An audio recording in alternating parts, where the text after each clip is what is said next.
रोज देखती हूँ। अरे बहुत इस बात का शुक्रिया, आप देखती है तो अच्छी बात तो ये हो गई कि महिलाएं सीपी में घूम रहे थे। चलो भाई देखो अब मैं क्या करता सुस्त है।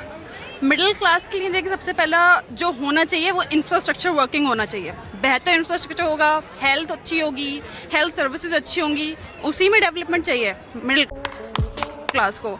और रही बात टैक्स की, यार टैक्स तो सारे देते हैं, कोई डायरेक्टली देता है कोई इनडायरेक्टली देता है, ठीक है।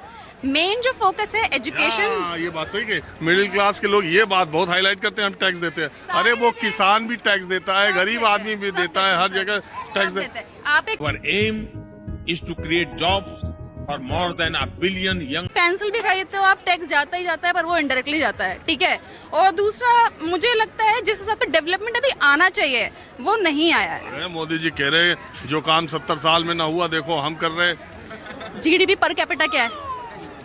हमने मेक इन इंडिया का अभियान चलाया है और नौजवान अपने ही इलाके में रोजगार कमाए ताकि शाम को अपने माँ बाप के पास जाकर के बैठ। वो तो कह रहे हैं पर कैपिटा क्यों नहीं है? पर कैपिटा इनकम होगी, एम्प्लॉयमेंट फ्री कर दिया। लेकिन वो किसके लिए फ्री कर दिया?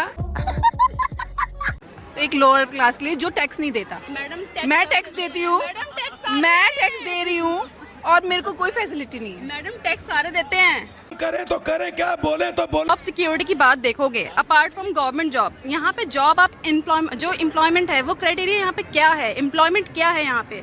और जो आप बोलते हैं डंका बज गया, ठीक है, कहाँ का डंका आप मुझे बताओ ना, कौन सा डंका कहाँ बजा है?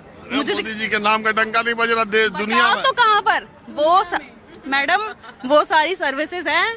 जियो पॉलिटिक्स का आपने शायद नाम सुना होगा, सब वही मैडम सब था। डिजिटलाइजेशन नहीं था मैडम, डिजिटलाइजेशन नहीं था, सोशल मीडिया ज्यादा से ज्यादा ये मेरा क्या कर लेंगे भाई, मैंने बताइए क्या कर लेंगे। नहीं था, आईटी सेल नहीं थी। तो तुमको लगता है सोशल मीडिया से सब हो रहा बिल्कुल है? सर। अरे आप सर बताइए, बच्चों को आपने रील्स बनाने में बिजी रख रखा। क्यों नहीं कर पा रहे हैं वो अपना, क्यों मजाक उड़ा रहे हैं? मैडम वो जो डिजिटलाइजेशन में एम्प्लॉयमेंट में काम कर रहे हैं, कोई जब काम करता है ना, जब एक आईएएस बुराई ऑफिस करते हैं। बुराई नहीं करते मैडम, लॉजिकल की बात करते हैं। आप क्या कहना चाह रही हैं? इस बच्चे की बात आपने सुनी, आपको क्या ऐतराज है इनसे? नहीं, मुझे कोई एतराज नहीं है। मतलब बहुत बड़े बड़े वर्ड्स यूज करके आप क्रिटिसाइज कर रहे हैं आज के नेताओं को जो आपके लिए कुछ कर रहे हैं। इतना करप्शन नहीं है जितना पहले हुआ करता। मुझे जिंदा नहीं छोड़ेंगे, मुझे बर्बाद करके रहेंगे।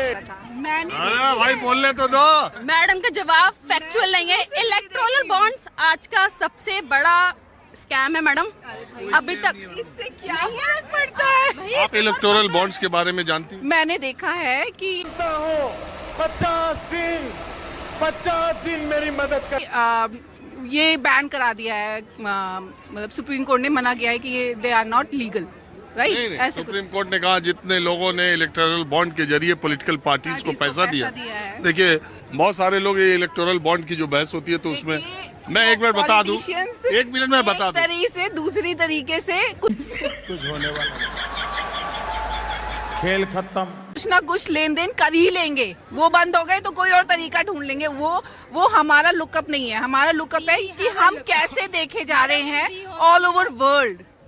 हम कैसे देखे जा रहे हैं, हम कैसे प्रेजेंट हो रहे हैं दुनिया के लिए, एक देश कैसे आगे बढ़ रहा है। हम तो फकीर आदमी है, झोला लेके चल पड़ेंगे। तो एक बात बताइए, हम लक्ष्मी नगर ये लाजपत नगर दिल्ली में बैठकर ये कैसे अंदाजा लगा सकते हैं कि लंदन में, न्यूयॉर्क में, सिएटल में हमको या हमारे देश को लोग कैसे देख।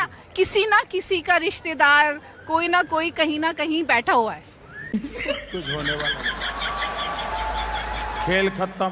ऑल ओवर वर्ल्ड मेरे कजन्स बैठे हुए हैं, वो बताते हैं हमें। कहाँ पर है आपके कजन? मेरे कजन्स नॉर्वे में है, मेरे कजन न्यूजीलैंड में है, मेरे कजन्स यूएस में है। छोड़िए इससे बात, ये आप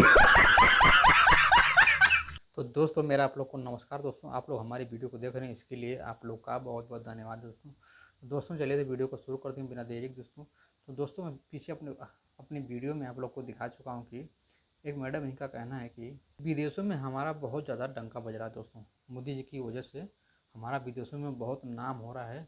2014 के पहले हमारे जो विदेश में हमारे देश को कोई नहीं जानता था, आज के समय में मोदी जी के आने के बाद हमारे देश में। तो दोस्तों पहले के समय में दोस्तों इतना ज़्यादा सोशल मीडिया में लोगों को अवेयरनेस नहीं था दोस्तों, और लोग के पास ये जानकारी पहुंच ही नहीं पाती थी कि हमारे देश में और दूसरे देशों में क्या हो रहा है। आज के समय में सबसे ज़्यादा जो है प्रचार हो रहा है सरकारों के द्वारा। अपने काम सरकार करे ना करे, लेकिन प्रचार बहुत दूसरे देशों में हमारा बहुत ज़्यादा नाम हो रहा है, और हमारे देश के लोगों का जो काम करने जाते हैं दूसरे देशों उनका बहुत ज़्यादा रेस्पेक्ट होता है, उनसे कोई काम नहीं कराया जाता उतना, और उनको बहुत ज़्यादा फ़ायदा होता है। दोस्तों दिमाग में लोगों के ये चल रहा है दोस्तों कि मोदी जी के आने के बाद हमारे देश के जो लेबर हैं दूसरे देशों में जाते हैं काम करने के लिए, वहाँ पे उन लोगों को बहुत ही सुविधा मिलता है और उनको बहुत ज़्यादा सैलरी मिलती है। क्योंकि भारत के नाम पे दोस्तों ऐसा कुछ नहीं है दोस्तों।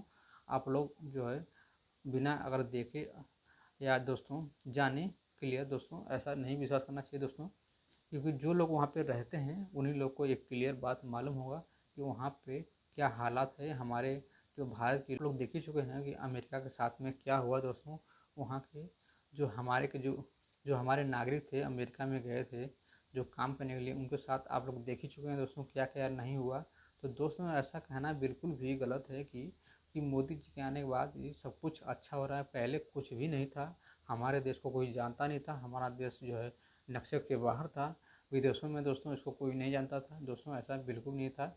2014 के पहले भी हमारे देश को लोग जानते थे और आज भी जानते हैं।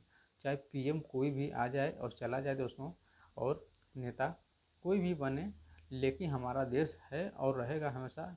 ये आप लोग को भी ध्यान रखना चाहिए दोस्तों।